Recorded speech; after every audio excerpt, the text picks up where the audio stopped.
Coming up on this edition of Out of the Blue, from Middle Tennessee State University, we meet the new president of MTSU's Student Government Association and talk about her plans for the coming academic year. And we preview two feature stories in the next edition of MTSU Magazine, including a chat with our university archivist about the 50th anniversary of the Glass House, Murphy Center, and our senior women's athletic administrator, Diane Turnham, joins us to reflect on our 40th anniversary at MTSU and the 50th anniversary of Title IX, which has provided opportunities and resources to female athletes. I'm Andrew Ottman, and this is Out of the Blue.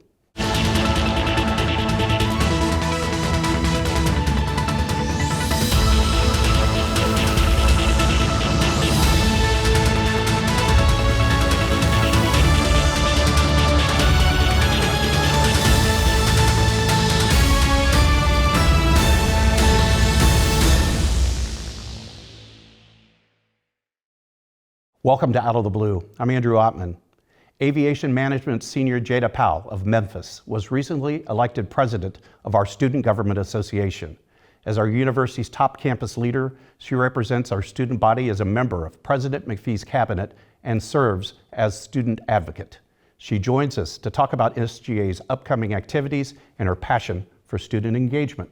Jada, welcome to the program. Thank you for having me. Your first time on Out of the Blue. Yes, sir. But it's also your first term as our new student body president of Student Government Association. Congratulations. Thank you so much. So talk to me about the excitement about being elected as the top student leader on our campus. I am truly excited. It's just like mesmerizing. It's like a dream. Sometimes I have to remind myself, like, Jada, you're not living in a dream. This is real life. So I'm super excited for what my cabinet and I have in store. We have a lot planned for the student body this year. The main goal is to make sure that students feel like they're at home this semester and this upcoming year. College is more than just coming to class and going home. Come around and stick around and have fun, meet new people, and you make your memories on campus. So I want to make sure that everyone makes a positive and have a positive experience during their 4 years at undergrad or during grad school. Well, I watched your work during the pandemic, you and Winton Cooper's whole executive team, the last president, and I was so impressed by everything you did to try to help make sure that Student Government Association still continued to serve the students, even though we were in just a weird spot. And I'm really glad to hear about that excitement, that you're really kind of roaring back to where we were. So talk to me about some of the things that are first out of the gate. Welcome Back Week, right? Yes, so my e-board and I will be planning a Welcome Back Week. Starting off on Monday, we'll be giving school supplies to all of our student body, and we'll have a nice little fun time just giving back to the students. If you need any pencils, if you need a journal, if you need anything like that, stop by our table and we'll be sure to do that for you. Then we're starting with Tuesday. We're going to do a vision board party, vision board workshop, just to make sure that we're all coming in with the same clear-minded and being goal-oriented. Because something that I always tell everyone that runs across me is that you have to remember you're a student first. You have to lay out your goals and you have to understand that I got to get in and get out in at least 4 years. So that's the main thing I want to highlight for my students. On Wednesday, we will be doing just a social media challenge that'll give my staff a break, but it'll also give students a way to interact with us and to follow us on our social media platforms. On Thursday, we'll be having an informational, just going over everything that MTSU SGA is involved in. A lot of people kind of think we're just Senate, but we're so much more than Senate. We have different components of SGA. We have our Congress, which is also like Senate. We also have our Student Judicial Board, which votes and appeals parking tickets and works with our Student Conduct Office, the Marketing Committee, Events Planning Committee. We have the Election Commissioners, and we have our Homecoming Committee. So I want to make sure that everyone is recognized and let students know there's multiple ways to get involved with SGA besides Senate. And then on Friday, we'll be ending out with our annual SGA Fight Song event in the Murphy Center. So we got a week-long events planned for the entire student body, and we hope everyone comes out and participates. You've got another important duty that I want to make sure that folks understand, that you're also a member of President McPhee's cabinet. And Dr. McPhee, I know, makes a very big deal about the fact that the student body president has equal voice in that cabinet and can weigh in on any issue. You've got to be excited about being a part of that too. Most definitely. So the main reason why I wanted to be president or just get involved with SGA is I want to be a voice for students on campus. Students typically have concerns and they feel like their voices aren't being heard, but with me being on that president's cabinet, I'll be able to voice the concerns of students and let President McPhee and other high administrators understand what students are concerned about and what they need as the student body. Well, and that's exactly right. And having that voice and having an active voice is very important because you'll weigh in on many things. This is also an election year. There's midterm elections coming up on a variety of different levels, and you're involved in trying to get students to vote, right? Right. So our election commissioner, Robert Carey, has been working diligently to contact the Secretary of State and been having communication back and forth with the Secretary of State of making sure that we ensure that all students are registered to vote in the upcoming elections, as our elections are super important if you want your voices to be heard. So if you voted in the school-wide elections, take it a little bit step further and vote in our county and statewide elections. That's awesome, and SGA has always been a leader in that. Let's switch gears for a second. You're a student, obviously, because you're head of the Student Government Association. Talk about your major. So I am an aerospace major with a minor in business administration and a concentration in aviation management. So MTSU has always been my number one option simply because of the aerospace program. MTSU has a world-renowned aerospace program. It's perfect for students, and especially with our aviation field, just in the world, like everyone needs more aviators, not just pilots, but you need managers, you need engineers, you need people who are working technology, you need air traffic controllers, you need maintenance, because we are swiftly moving into a next generation. Mm-hmm. Oh, and it's a hot field, and it's our most popular major. Shout out to your high school. What's your high school? Ridgeway High School, but I want to and also... the town? Memphis, Tennessee. Okay. But I also want to shout out Freedom Preparatory Academy as well because they molded me into who I am today. Well, they did a great job. Jada Powell, the president of our Student Government Association. Jada, thanks for joining us. Thank you so much for having me. We'll be right back. The Charlie and Hazel Daniels Veterans and Military Family Center, located at Middle Tennessee State University, is the largest and most comprehensive on an academic campus in the nation. We lost our patriot Charlie on 6 July 2020. The creation of the General's Fund was his last public event in support of our military.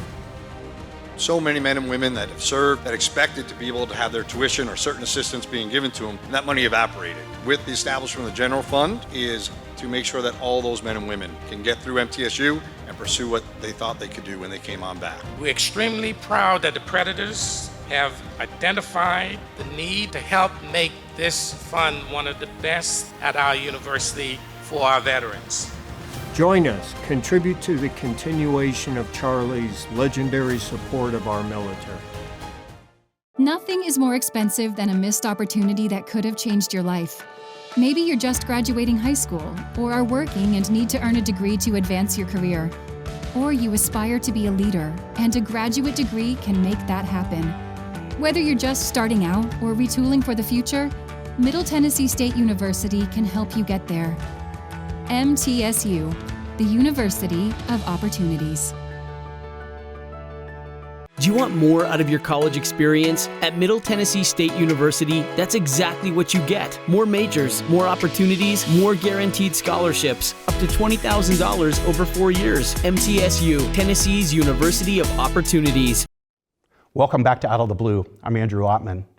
The latest edition of MTSU Magazine has just been released, and our cover story highlights the 50th anniversary of the opening of Murphy Center, the iconic multi-purpose facility that is the centerpiece for so many memories, from high school and college basketball games and commencements, community events, and classic concerts.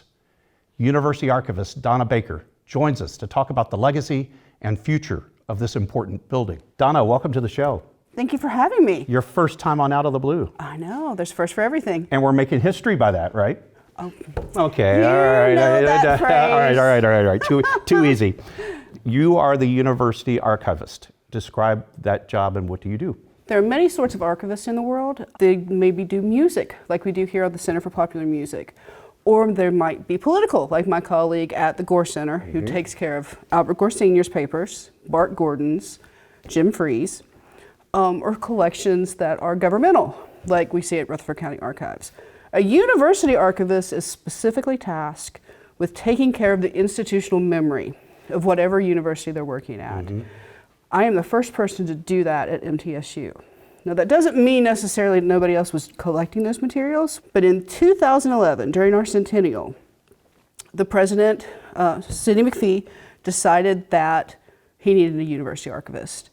And I landed at the Gore Center on Halloween of that year. And here you are. And here I am. Well, it's very important. You mentioned the centennial, so many events in a university, and documenting that history so vital to the public service we put forth, make sure that folks understand what we do.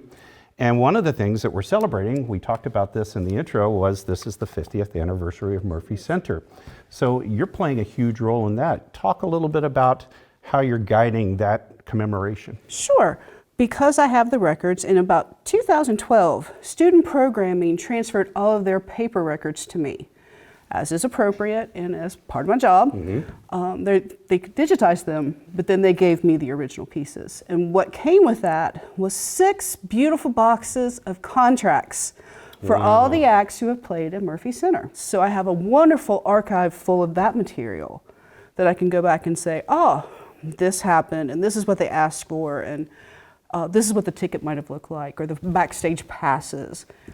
It's mostly legalese, but it's a lot of good information. Let's take a step back for a second. In 1972, when Murphy Center opened, we were the biggest indoor arena really in the greater Nashville area. So what did that mean in terms of the type of acts that we would receive? First, acts didn't know that we were here. Murphy Center kind of had a little bit of a slow start, but once Harold Smith, who was the program director at the time, kind of figured out how to do it, he knew he had to get big acts. And once he did it, everybody would want to come to Murphy Center, and they did. Elvis was the point. He was the linchpin for everything that we were trying to do. And Elvis has played at Murphy Center 5 times. He had like 4 in a row, sellout, that stood as a record until Garth Brooks broke it during his amazing run at Murphy Center. When Harold Smith got Elvis, that was it. We could ask for any artist and almost get them instantaneously. Because there really wasn't anything like that in Nashville. That arena was just remarkable for the area. So talk about really briefly some of the acts that we saw. We've had, of course, Elvis, Garth Brooks. Alabama played here a lot. You could see kind of that country music 80s trend at Murphy Center, because Alabama and the Oak Ridge Boys. Elton John has been here several times. Tina Turner as well. Billy Joel has been here, yes. And of course, Charlie Daniels. Charlie Daniels has had a long history with this university, and not just with the Daniels Center. The second volunteer jam was shot here. It was referred to as the first Southern rock concert ever on film. And of course, that was a big success, and it's one of his lasting legacies. More modern acts, Ludacris has been here. Kanye, the aforementioned Kanye, has been here. It's not just that heyday of the 80s, before the outdoor arenas were built, and they kind of stole our thunder a little bit.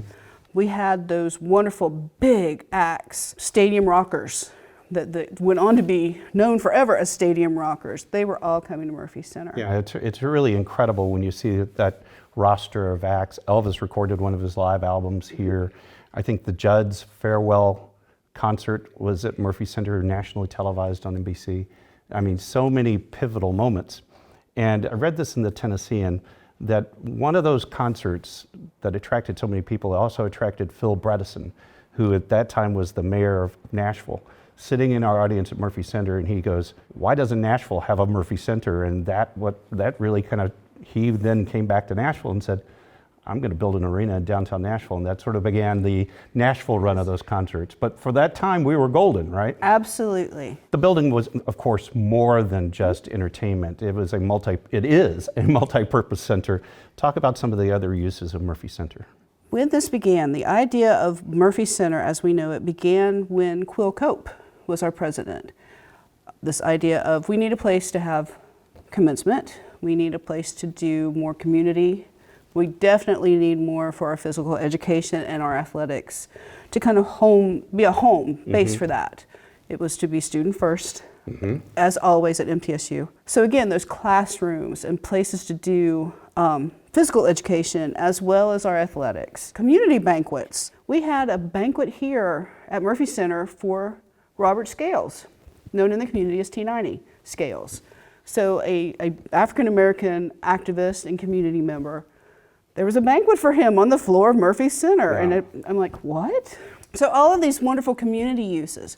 We now, of course, have the high school basketball tournament here. Yes, statewide, Statewide. the high school statewide championship. Statewide, we have commencements Yes. exercises from all the high schools. So that's a wonderful opportunity for recruitment. Not that the concerts weren't, because again, if you were a kid and you were coming to a show, again, our students got first dibs, but then the community was welcome to come. And if that was your first experience with MTSU, wouldn't that be a good impetus to come back and actually attend? Our alums talk about it all the time. And of course, it is the home of the Blue Raider basketball teams, men and women, and so many great memories. We had undefeated regular home seasons just this last year at Murphy Center, and it was really the power of that arena that captivated that. Big investments in this 50th year of the building. A company called Sage Glass is putting in new glass in the glass house. What is that going to do to the place? It is going to completely change the look of Murphy Center.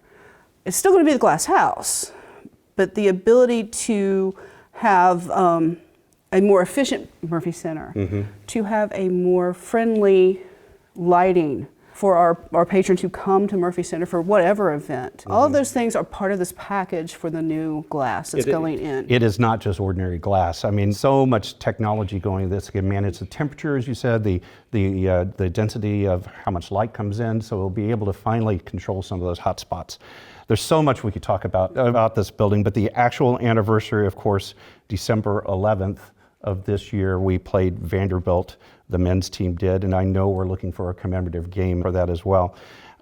You're doing something special in the track area around that will debut this basketball season. Talk about that.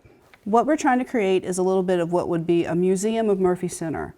So starting with the very beginning, groundbreaking of the building, kind of the early conceptual ideas of the building, to present, the games, the meets, the concerts, the highlights of the building, both as a functional building and as what it has symbolically been for so many of our students. That's what we're going to try to put into a timeline that goes all the way around. It'll be a walking tour. It's going to be a walking tour of the building. And of course, we just recently had the Jack Harlow concert, a very popular rising rapper who really captivated and packed the house again.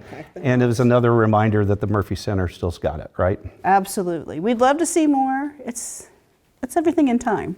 Donna Baker, the university archivist, and now making sure we remember the history of Murphy Center. Thanks for joining us. Thank you.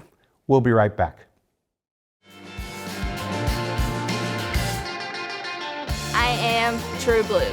As a member of this diverse community, I am a valuable contributor to its progress and success. I am engaged in the life of this community. I'm a recipient and a giver. I am a listener and a speaker.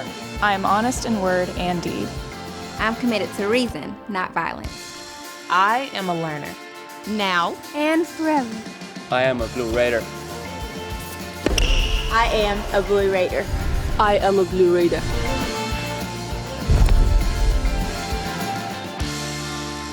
True Blue. Do you want more from your college experience? At Middle Tennessee State University, that's exactly what you get. More majors, more opportunities, more guaranteed scholarships, up to $20,000 over 4 years. MTSU, Tennessee's University of Opportunities. Welcome back to Out of the Blue. I'm Andrew Ottman. The latest edition of MTSU Magazine has just been released, and it features a profile of Deputy Athletics Director Diane Turnham. She's celebrating her 40th year at our university, and she laid the foundation for the growth and progress of women's athletics. She also joins us as we reflect on the 50th anniversary of Title IX, the groundbreaking federal legislation that put college athletics on a path for equity for women athletes and the programs that provide them with competitive opportunities. Diane, welcome back to the show. Thank you. 40th anniversary of your arrival at MTSU. Yes.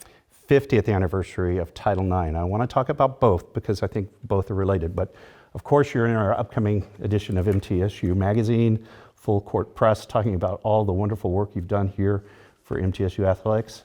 So let's start at the very beginning, your arrival at MTSU. Talk about your hiring story. You know, it's one of my favorite stories, and it really shapes who I am today. I had played high school basketball for the then women's basketball coach. He contacted me about coming and being a member of his staff, and I was so excited. And I remember accepting the position, and I walked into, I can't call him anything but Coach. Coach Jimmy Earl was the athletic director then, and I was sitting in his office, and he said, "Diane, we're just so glad to have you. And by the way, did I mention we're going to let you coach volleyball?" And I'm like, "Coach, there must be some mistake. I've never played, let alone coach volleyball." And he looked across the desk and said, "You'll do great." And so I was a Division I volleyball coach. And here you are. Yes, and here I am many years later. Wow. Never coached a game in your life of volleyball. No. Now you're in charge of that program. I am in charge. What did you face in seeing that program? I mean, there were some things that were lacking, right? Yes. You know, at that time, you had to have a particular number of sports to sponsor football, and that was one of the sports that Middle Tennessee had chosen, but funds were much tighter back then. They had had graduate assistants coach the program in the past, but they felt they needed someone full-time. You know, I had limited resources in both programs, but especially in volleyball. But they wanted to have the program, they wanted to enhance it. Resources were limited as it was, and then especially never having a full-time coach before. I had some talented athletes from Chattanooga who had won a high school state championship. So I was gifted with some great athletes, and so the first year we kind of just walked our way through it. In an effort not to upset anything they had done in the past, let them run some of their previous offenses, which helped me learn. So that was my introduction to, well, welcome to volleyball. There you go. So let's back up a second. This was year 10 of Title IX. And when you talked about football program had X, the objective was there need to be equal opportunities for men and women in athletics. Even though we're 10 years in, it was a steep learning curve for all universities, MTSU included, right? Oh yes. Now in women's basketball, we had the 12 allotted scholarships, and we could travel. We had a travel budget. Things were a lot more limited. Being the head coach, the assistant coach, the manager, and the bus driver for volleyball, there were some tight trips. But you know what? The athletes were so excited to be able to have the opportunity to play and receive some scholarship money. I think I had 3 scholarships all in state to spread through, hopefully 12 athletes. We started to fight for more and more opportunities, and we had an administration that was working to improve that, but it was still very much in the infancy of Title IX, and so everyone was still trying to figure out what to do. Now, you know, we played against institutions that had formal volleyball programs for a long time, and I love that aspect of it. I've always been a competitor, and I wanted my volleyball athletes to just have what our women's basketball team has, let alone everyone else. You told a story where that was kind of a line in the sand for you. Yes. You had to tape an ankle, and you said, "I'm going to do something about this." Well, they always gave me a box of tape and said, just when you get there, have their trainer tape your kids. And they kind of give me a list of who needed what. And so we went to Murray, Kentucky, I'll never forget, and they had no trainers there when I got there, which meant I had to tape the ankle, and it had been many years since I had done that. So we got her iced down, taped up, and we started home that night, and we stopped somewhere simple to grab something to eat. We carry Vicki out to the van, we pile up all these bags and put her foot on it to elevate it, and we've been driving maybe 15, 20 minutes, and her foot fell off. Now, she'd been going crazy. And so when her foot fell off, she didn't move. And when I pulled the van over and got back there to her, I could tell she had passed out. We went to Fort Campbell, Kentucky, to the air base, because that was the closest thing I could find. They weren't supposed to help us, but they did. And when I got home that night, I said, wow, I want my athletes to have better care than me. I know I care, and I know I'm going to do everything I can, but after that and said, I've got to have someone travel with me. These young athletes deserve better.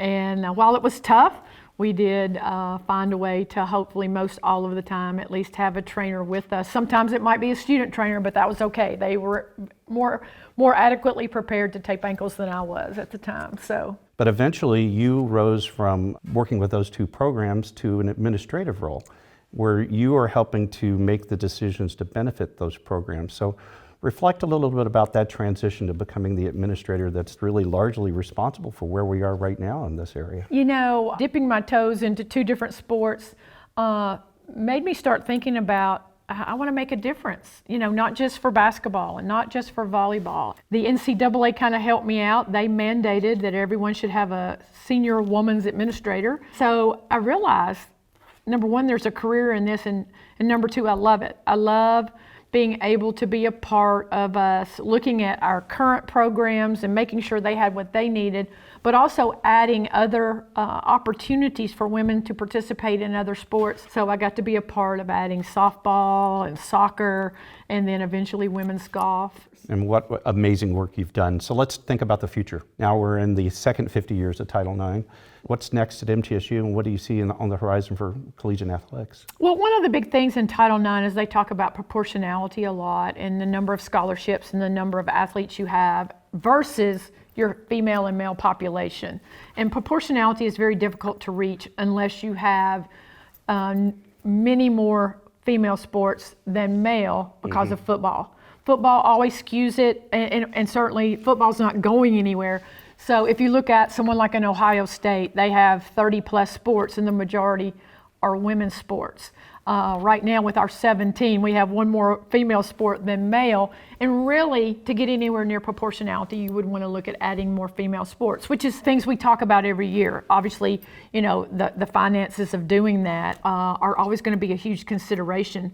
But one of the things you have to do is show a history of adding women's sports. And so those are things that Chris and our staff talk about all the time. And we talked about some similar sports. Just this last year, we did a survey of interest of our entire student population. We do that every other year to see if there is a sport that we could legitimately support that people really want to play. And you know, our conference has added beach volleyball as a sport, and that's one we talked about that we could do, I think, and be very successful. And it would help our conference sponsor a championship. So that's one. Bowling is one that's in the area. Lacrosse. There are several sports that we could look at, but we want to be certainly, you know, very fiscally responsible. And so those are decisions that are just not for athletics, but for the university as a whole. But the future will hold us adding possibly some other sports for women, because you never want to limit men. That's what some people have chosen to do. Well, instead of adding a female sport, we'll just cut a male sport. And you hate to take away opportunities from people who want to compete, so you hope that you're able to add the sport instead of have to take any from the men. Diane Turnham, our Senior Athletic Administrator, Deputy AD of the program. It's an honor to work with you here at this university, and thank you for everything you've done for us. Thank you very much. And that does wrap up this edition of Out of the Blue. A reminder, you can find content about the university 24 hours a day by going to our website, mtsunews.com. You can also find other special features on social media, TikTok, Instagram, Facebook, and Twitter. Broadcasting from the Center for Educational Media, I'm Andrew Ottman. Stay safe, stay on course, and remain true blue.